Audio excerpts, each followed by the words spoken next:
прошлом году режиссер семейного фильма Константин Тимофеев экранизировал сказку «Берберкен» о знакомой всем с детства старушке. Фильм пришелся по душе якутянам. 19 марта 2020 года выйдет продолжение семейного фильма. «Старушка Берберкен с 5 коровами» – это уникальная сказка, единственная почти такая золотая сказка Якутии.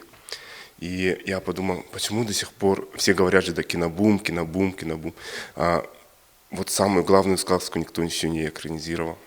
Давай сделаем, подумал. И когда вот люди посмотрели, которые не знали сюжет сказки, да, они спрашивали, это реально так, что ли, было в сказке? Что прям там они были удивлены сюжетом этой сказки. Таких сюжетов на самом деле мало. И клепать там ежегодно это сложно.